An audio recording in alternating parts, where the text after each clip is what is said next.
तो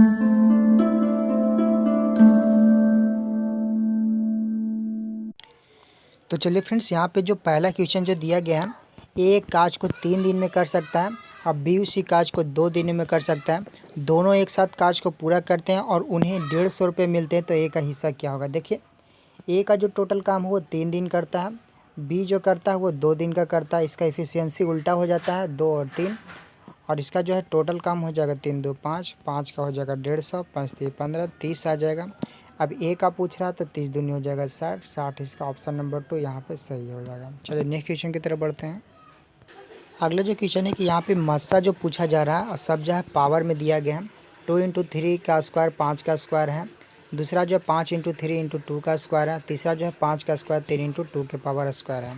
ये जो बनेगा कैसे, मस्सा जो है सबसे कम का होता है, सबसे लोवेस्ट होती है। तो यहाँ पे देखेंगे सबसे लोवेस्ट 2 है, तो 2 में सबसे 1 पावर सबसे 1 2 का यहाँ पे दिया गया है। उसके बाद जो है 3 का पावर में यहाँ पे 1 है, तो यहाँ पे 3 ले लेंगे। 5 का पावर में भी 1 है, सबसे लोवेस्ट, तो 5 यहाँ पे ले लेंगे। सबको गुना कर देंगे, 5 3 15, 15 दूनी 30, ऑप्शन नंबर 1 यहाँ पे सही हो जाएगा। चलिए नेक्स्ट क्वेश्चन की तरफ बढ़ते हैं। इसमें जो क्वेश्चन दिया गया कि यदि 8x और 3 का चौथा अनुपातिक 45 है तो x का मान ज्ञात कीजिए। देखिए, ये सबसे आसान क्वेश्चन है। जो भी इस तरह का चौथा अनुपातिक रहेगा तो 8/x कर देंगे इक्वल टू 3/45। 3 से काट देंगे 15, 15 अठे हो जाएगा 20 से 120 आंसर, ऑप्शन नंबर सी यहाँ पे सही हो जाएगा। चलिए नेक्स्ट क्वेश्चन की तरफ बढ़ते हैं। यहाँ पे जो क्वेश्चन दिया गया कि एक आयताकार उद्यान की लंबाई 9 मीटर दी गई है और चौड़ाई 8 मीटर दी गई है। एक वर्गाकार बगीचे के बीकन की लंबाई ज्ञात कीजिए जिसका क्षेत्रफल आयताकार उद्यान के समान। देखिए, एक आयताकार दिया गया है जिसकी लंबाई 9 है और चौड़ाई 8 दिया है। इसी का प्रकार जो वर्गाकार दिया गया है एक बगीचा है जिसकी जो है बीकन की लंबाई ज्ञात करना है। तो चलिए, इसका जो क्षेत्रफल हो जाएगा 8 9 72, 72 हो जाएगा। इसी का जो है क्षेत्रफल वर्ग का स्क्वायर है, तो यहाँ पे 36 इंटू 2 हो जाएगा, 36 दूनी 72, ए स्क्वायर हो जाएगा। इसका आ जाएगा 6√2, ए बराबर आ जाएगा 6√2। और इसके बाद बताता हूँ कि वर्ग का जो विकर्ण होता है √2a होता है। √2a का मान होता है यहाँ पे, और ए का मान आया हमारा 6√2, 6√2, और यहाँ पे ए का मान पुट कर देंगे इंटू √2 हो जाएगा। इसके बाद होगा 2 इंटू 2 यानी कि 2, 6 दूनी 12, ऑप्शन नंबर ये यहाँ पे सही है। तो यहाँ पे 12 मीटर, यहाँ पे दूसरा ऑप्शन सही हो जाएगा। तो चलिए नेक्स्ट क्वेश्चन की तरफ बढ़ते हैं। ऑप्शन यहाँ पे 12 मीटर सही है। चलिए अगला क्वेश्चन जो दिया गया, यदि एक समबाहुभुज के अंतःकोण का माप 108 डिग्री है तो उसकी भुजाएं क्या होगी। देखिए, ये सिंपल क्वेश्चन है। इसका फॉर्मूला होता है n-2 इंटू 180 डिग्री बटा n बराबर इक्वल टू हो जाएगा 108। यहाँ पे क्रॉस मल्टीप्लिकेशन कर लेंगे तो ये हो जाएगा 180 n माइनस हो जाएगा 360 डिग्री बराबर हो जाएगा 108 n। ये वाला 108 n 180 n में से घटेगा तो आंसर आ जाएगा 72 n। अब 72 n बराबर हो जाएगा 360 डिग्री, और 72 से कट जाएगा 5 बार में n का मान आ जाएगा 5, तो ऑप्शन नंबर 4 यहाँ पे सही हो जाएगा। चलिए नेक्स्ट क्वेश्चन की तरफ बढ़ते हैं। चलिए, इसमें जो क्वेश्चन कह रहा है कि 85 व्यक्तियों के एक समूह में 45 उपन्यास पढ़ते हैं और 37 जो है कविताएं पढ़ते हैं। 8 न तो उपन्यास पढ़ते हैं न ही कविताएं पढ़ते हैं। जो दिया गया है उसमें व्यक्तियों की संख्या ज्ञात कीजिए जो उपन्यास और कविताएं दोनों पढ़ते हैं। सबसे पहले एक बात बता दूं कि 8 जो है उपन्यास और न कविता दोनों पढ़ते थे, इसका कोई काम नहीं है।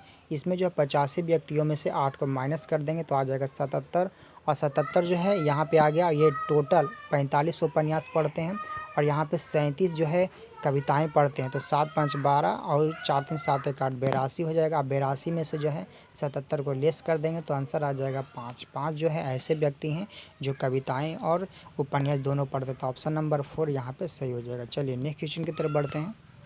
चलिए अगला क्वेश्चन है कि एक व्यक्ति 280 मीटर की एक रेल के साथ जो है 13 किलोमीटर पर घंटा की गति से समान दिशा में भाग रहा है। यदि रेल 85 किलोमीटर पर घंटा से गति से चल रही तो रेल कितने समय में भागते हुए व्यक्ति को पार करेगी। चलिए, ये सिंपल क्वेश्चन है क्योंकि एक ही दिशा में जा रहा है, तो ये 85 माइनस 13 हो जाएगा, आ जाएगा 72। और ये किलोमीटर पर घंटा में, तो इसको हम चेंज कर देंगे 5/18 से 18 चौके 72, ये आ जाएगा 5 चौके 20 और 20 से इसको डिवाइड दे देंगे 1 शून्य से 1 शून्य, आंसर आ जाएगा 14 सेकंड। यहाँ पे आंसर ऑप्शन नंबर 3 यहाँ पे सही है। चलिए नेक्स्ट क्वेश्चन की तरफ बढ़ते हैं, इजी आपके लिए है।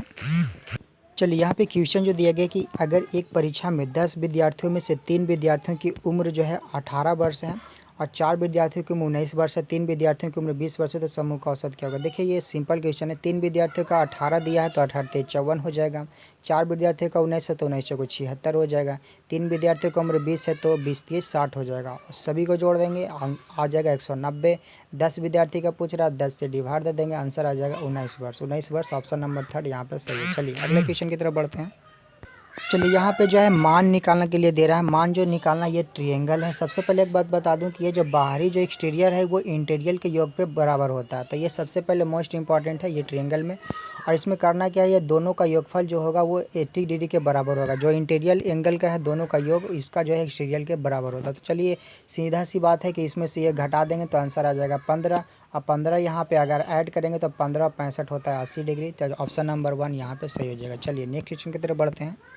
चलिए यहाँ पे क्वेश्चन दिया कि एक समवृत्ताकार शंकु की ऊंचाई दिया है 5 सेंटीमीटर, आधार का त्रिज्या दिया है 12 सेंटीमीटर, तो शंकु का वक्र पृष्ठ का क्षेत्रफल। देखिए ये शंकु है, शंकु में जो होता है इस तरह का फिगर है। ऊंचाई जो दिया गया है 5 सेंटीमीटर और त्रिज्या दिया गया 12, तो ये जो त्रियक जो ऊंचाई निकल जाएगा एल आ जाएगा 13। और ये जो है शंकु का जो क्षेत्रफल होता है वो होता है πr/l, और पाई में ही दिया गया है तो पाई को हम लोग कुछ नहीं करेंगे। आर का मान दिया है यहाँ पे कितना 12 दिया है, एल का मान आ गया 13। 13 × 12 आ जाएगा 156 पाई सेंटीमीटर। ऑप्शन नंबर 1 यहाँ पे सही हो जाएगा। चलिए नेक्स्ट क्वेश्चन की तरफ बढ़ते हैं। सिंपल क्वेश्चन था। चलिए ये जो है ज्योमेट्री का क्वेश्चन है, ट्रिगो का क्वेश्चन है।